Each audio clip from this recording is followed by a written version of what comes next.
So, hundreds of thousands of federal workers received another furlough notice yesterday. These are the same people that were furloughed, but this one extends it out until the end of November. So, you might be wondering, how are these federal workers supposed to get this information? How are they receiving these notices? Because typically, a furloughed worker is not supposed to touch their work equipment, to include their computer or their work email. And this is being done one of three different ways. First one is the old-fashioned postal service. It's coming to your doorstep. You're opening the envelope, you either get a RIF notice or a furlough notice. They're using the mail.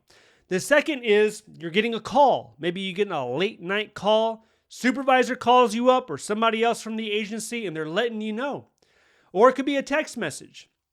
Another way is you have some agencies, some supervisors and managers that are telling their people, hey, listen, you can check your work email once or twice a week, just in case we decide to lay you off. And you have to start looking for another job. Now, once you receive it, you don't have to sign it. And some agencies are saying you don't even have to acknowledge it, where you have other federal agencies that are saying, yeah, go ahead and acknowledge it. Now, this confuses some people. This has some people worried at times because they don't know what they're acknowledging.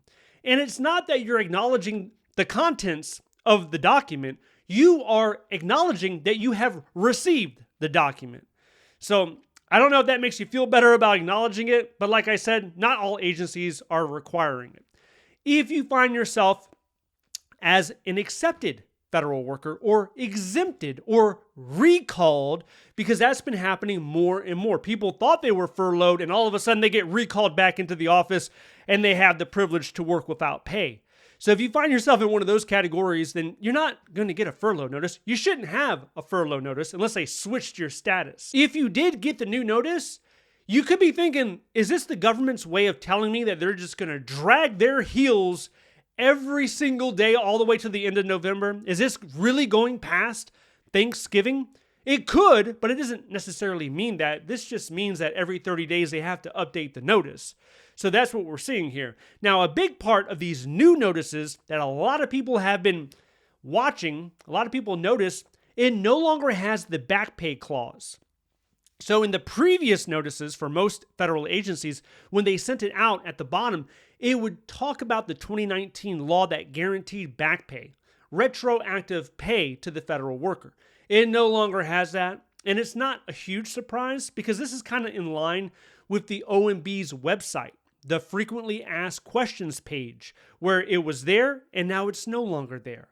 When we hear the president talk, he says that, yeah, back pay. We might do back pay, but we might not. It depends on who it is. So this is falling in line with the narrative. But most people, to include myself, believe federal workers will get back pay because it's the law. And any federal judge should be able to realize that. Now, will it be delayed? Here's the deal. If the government reopens tomorrow, let's say hypothetically, if it reopens, then back pay is automatic. It's not something that has to be discussed in Congress. To the contrary, if you wanted to stop back pay, you would need to push a new law through Congress. You would have to vote on it. And really, there's probably not much appetite when it comes to completely not paying federal workers. There's already been a lot of pushback, a lot of public outrage when it comes to the way this government shutdown has been handled, especially if you look at the airports, the air traffic controllers. People are really frustrated with having federal workers working and not getting paid.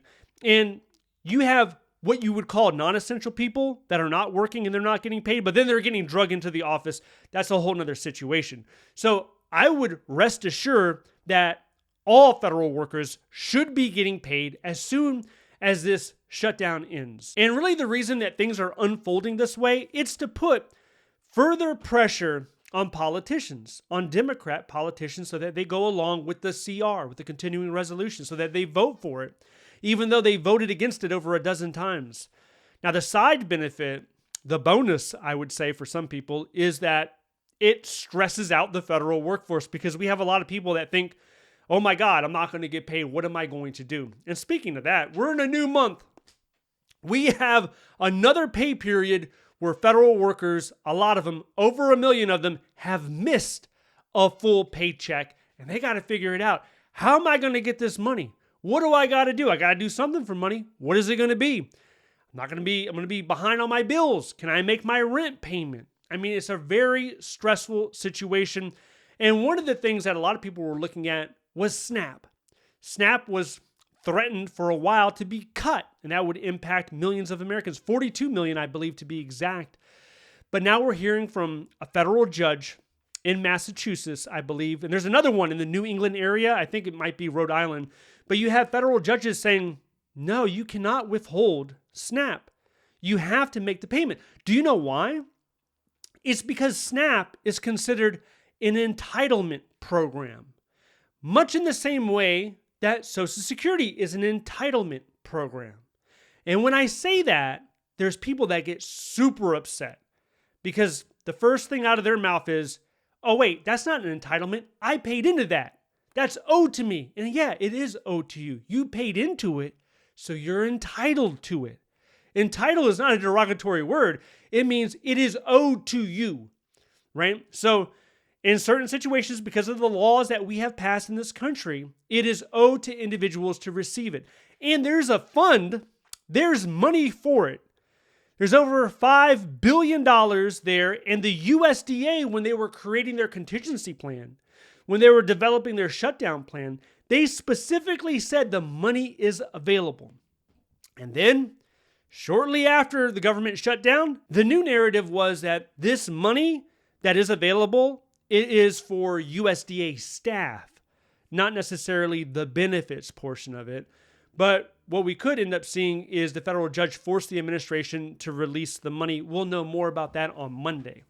And another thing that's happening this week is we're going to figure out, is this going to be the longest shutdown in history? The first one, or the longest one, I should say, what currently holds the crown was the 2018-2019 shutdown for the wall at the southern border. That was, I believe, 35 days, and this one could exceed that. So President Trump's second administration might exceed his first in terms of shutdown. Now, in addition to this, we have a new memo coming out that impacts 1 out of every 3 federal workers because it impacts the DOD, and you have like 33% of all workers that work in the DOD. And this one is telling supervisors and managers to fire faster and with conviction. So they want to get people out, not everybody, but really they want to try to target the underperformers, get those individuals out. This has some people concerned because of the way that the performance system is kind of subjective. If you want to know a little bit more about that, check this video out next. Stay updated by signing up to the free newsletter down below. Thank you so much for watching, and I'll see you in the next one.